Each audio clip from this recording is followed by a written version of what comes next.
Hello students, today we will discuss some basic concepts of income tax. In our earlier video class, we have discussed the definition of income and the features of income. Today, we will start our class with the topic previous year and assessment year. What is assessment year? Assessment year is a year which starts 1st April of any year, ends on 31st March of the next year. That is the year in which the total income is computed, tax is calculated, and tax is paid to the government. The year in which all these functions are done is known as assessment year. Our current assessment year is 2020 to 21, that is 2020-21. The year starts on 1st April 2020, ends on 31st March 2021. So it is the period of consecutive 12 months and it just falls after the previous year, and the income of the assessee is assessed and taxable in the assessment year. What is previous year? So previous year just the year which comes before the assessment year. If our assessment year is 2020-21, then our previous year will be 2019-20. So it's also a period of consecutive 12 months which starts 1st April of any year, ends on 31st March of the next year. In our example, if our assessment year is 2020-21, then our previous year is 2019-20. So it starts on 1st April 2019 and ends on 31st March 20.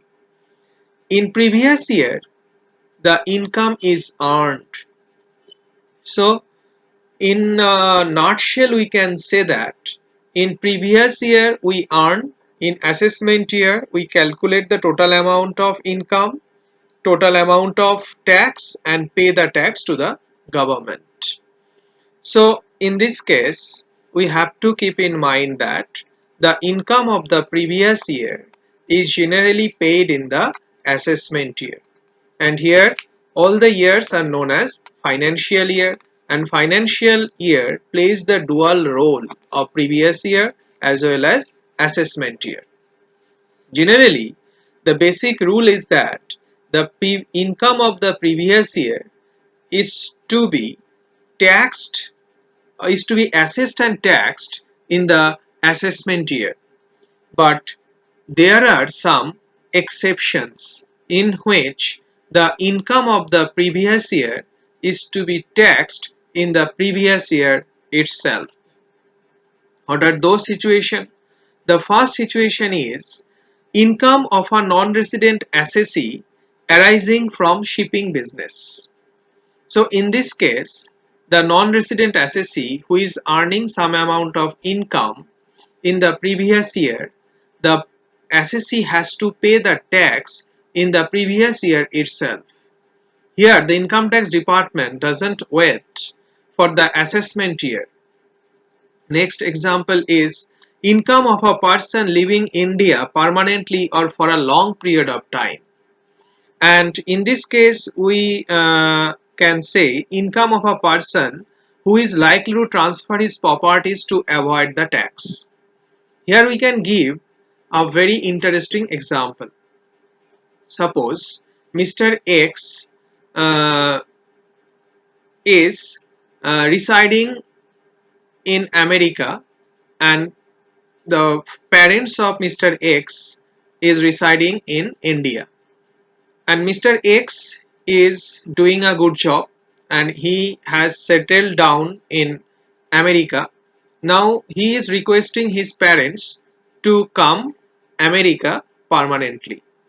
Now the parents of Mr. X has a house in Kolkata.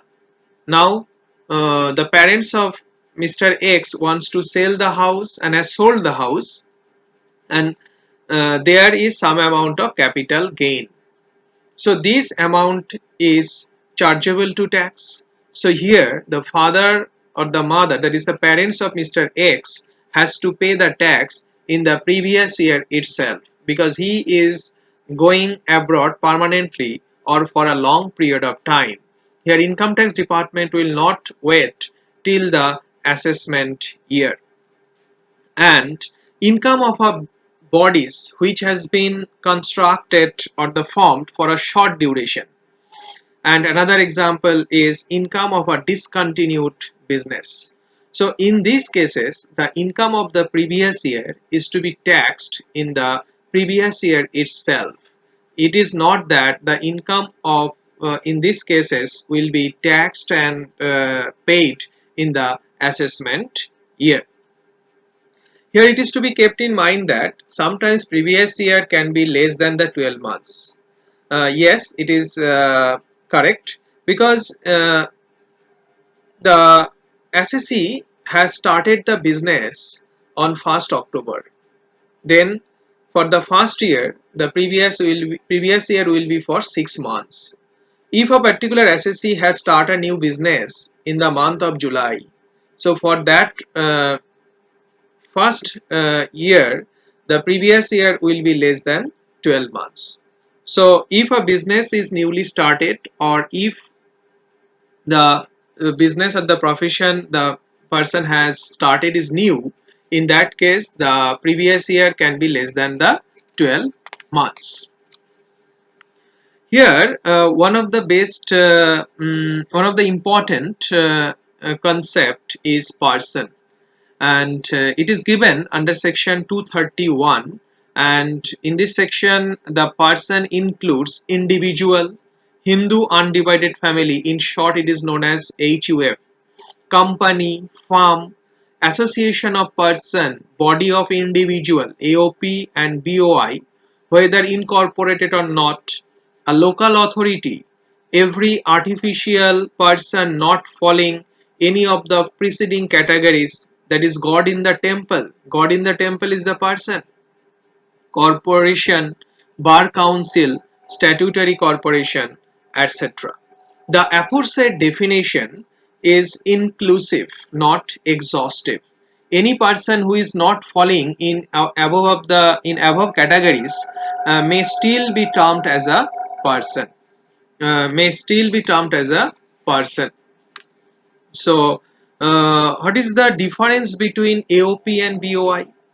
In AOP, the members can be individuals, firm, companies, but in case of body of individual, only the individuals can be the members. In case of AOP, members voluntarily get together with a common will for a common intention or purpose, whereas in case of BOI, such intention or such common will may or may not be present. What is artificial juridical person? Artificial juridical person are entities which are not the natural person, has separate entities in the eyes of law, may not be directly sued in the court of law, but they can be sued through the persons managing them. Deities, idols, universities are artificial juridical person. Artificial juridical person also includes all artificial person with a juridical personality, that is Guru Granth Sahib is regarded as the juristic person. Here we are telling some examples. Number one, Kolkata Municipal Corporation. It is local authority. Mr. Amitabh Bachchan, he is individual. Red Chilies Corporation, that is company. Calcutta University. Calcutta University is artificial juridical person, and any sole proprietorship business, that is individual. X and Y, who are the legal heirs of Z, that is body of individual.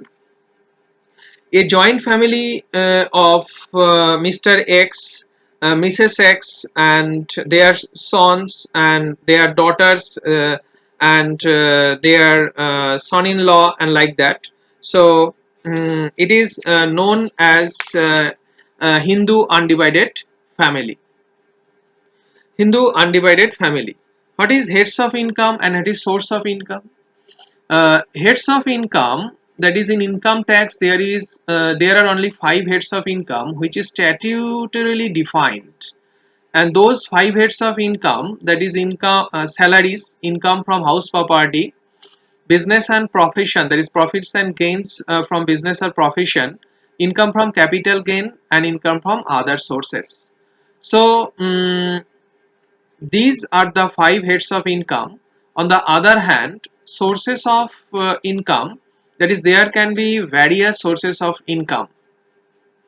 A person can have 10 businesses, but all the businesses, there is 10 sources, but all the sources will be come under the income from business head, that is profits and gains from business and profession.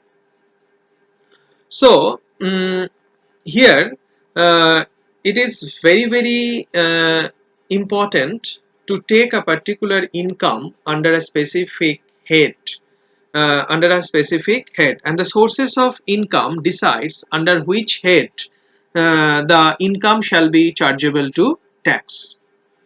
Gross total income. Gross total income, that is the summation of the 5 heads of income, is the gross total income. And what is taxable income or the total income? If we deduct the deductions after set off and carry forward, if we deduct the deductions under section 80C to 80U, that is under chapter 6A, then we will get a certain amount of income which is known as total income. What is the difference between gross total income and the total income? The assessee doesn't have to pay the tax on the amount of the gross total income. The assessee has to pay the tax on the total income. So from the gross total income, there are some deductions. After that, we will get the total income. And total income is always to be rounded off under section 288A and 288B. 288A for income and 288B for tax liability. And here paisa element is always ignored, and the amount of tax or amount of income, uh, that is the last amount or the last element of the amount is 5 or more, it is to be rounded off to the next higher amount, which is multiple of rupees 10. So in this case, if we take say a small example, that is the total amount of tax is 5876.86. So 0.86 is to be ignored. So it is 86. So it will be converted 90. That is 5890 will be the amount of the tax. That is paisa element is to be totally ignored. And the basic exemption limit of tax in case of individual, that is up to 60 years of age, 2,50,000. In case of senior citizen, that is 3 lakh, and in case of super senior citizen, that is above 80 years of age, that is rupees 5 lakh. So thank you very much. You will listen the class very carefully and you will understand the concepts of this.